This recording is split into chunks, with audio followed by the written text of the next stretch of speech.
A lot of people commented on the last video suggesting that the locomotive has bad traction on the rails. What? What? Bad traction? What? You see, I would argue that actually this locomotive has outstanding traction. In fact, quite phenomenal traction for such a lightweight thing.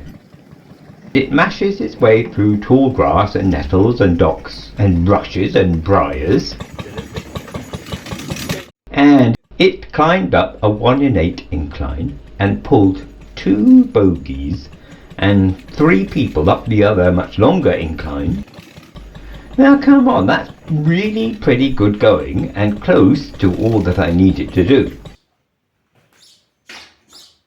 Perhaps you're used to seeing locomotives pulling long trains of carriages, and very impressive they look too, but that's on the level, people, on the level, which is completely different, and that's with a loco that might weigh a ton and probably weighs a lot more than that on clean dry tracks. Do I sound defensive? Not, surely not, no. Just remember, this is an experimental contraption made with a homemade CV drive, homemade wheels, homemade sprockets, homemade clutch.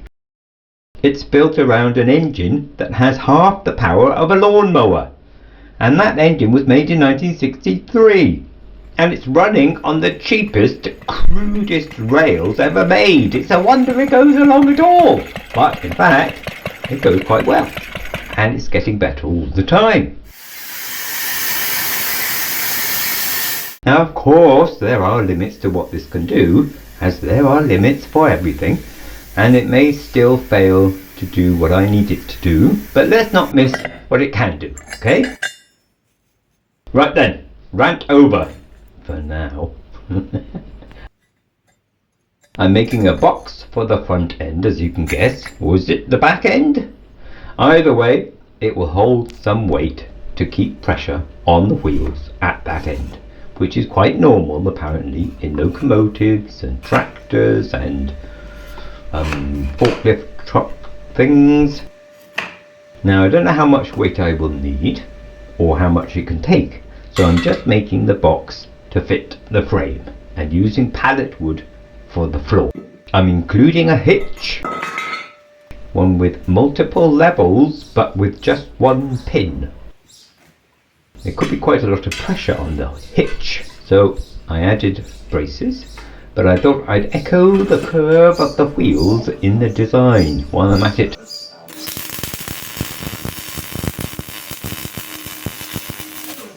Square bits and roundy bits. Hooray for plasma cutters!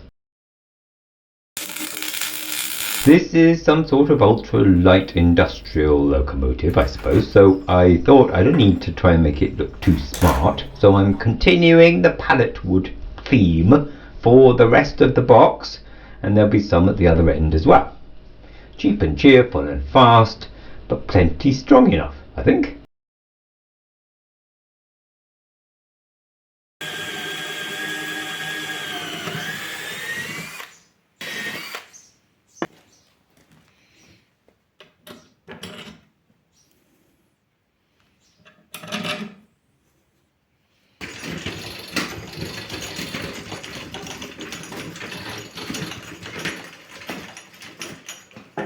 Now, the thing about this box is that it has to be removable easily, because otherwise you couldn't take the engine in and out, which you need to do sometimes, because the engine has to be wiggled into position a little bit because odd parts stick out.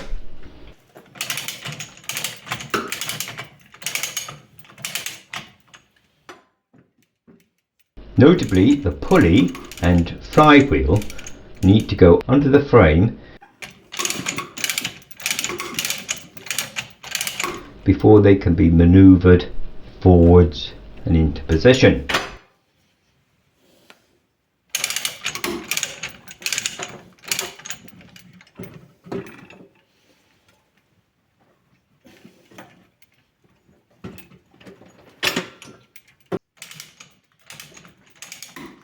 And then the whole engine is dropped onto the bolts in the frame, stick up in the frame.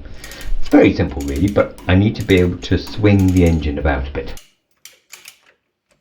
Some people suggested I use water as the weight. Good idea, because it would be nice to be able to, just jettison it, drain it when necessary.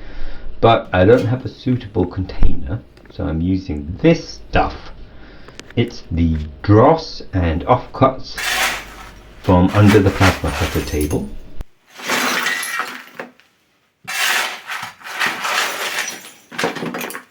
Iron oxide is technically heavier than steel, but it takes up more space, so by volume it's not.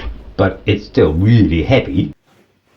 Half a bucket weighs 28 kilos, 28 kilograms.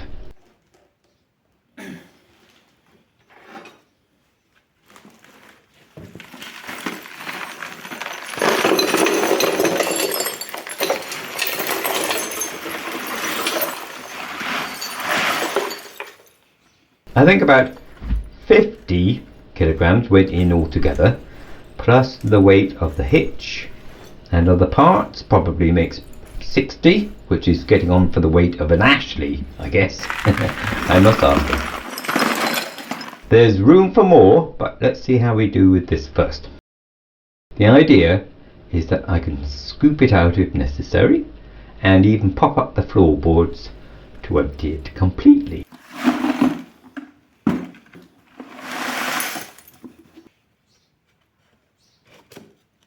The back slides into place and fits into notches on the frame.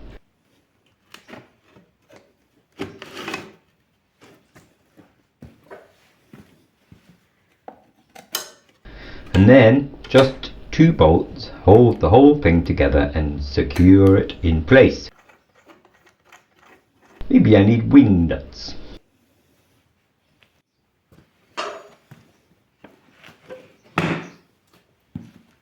Does it look a little like an old coal scuttle? Maybe, that's alright.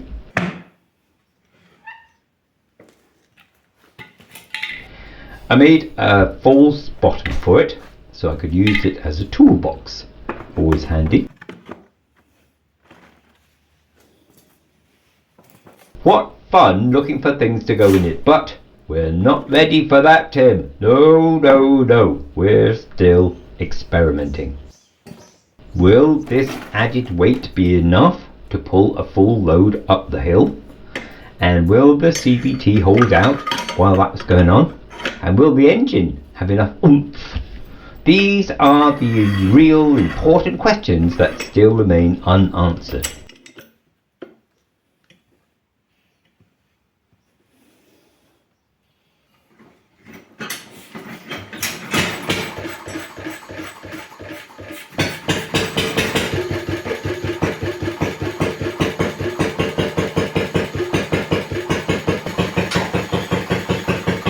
But in the meantime, I just wanted to show you what this locomotive thinks of grass on the tracks, which is another thing that so many people have told me off about. But not just grass on the tracks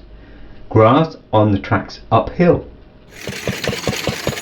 And not just grass on the tracks uphill. Ooh, no, wet grass on the tracks uphill. And not just wet grass on the tracks uphill, but wet grass on the tracks uphill in the rain. Okay? Put, put, put, put, put, put, put. That's what it thinks of it. Put, put, put, put, put, put, put.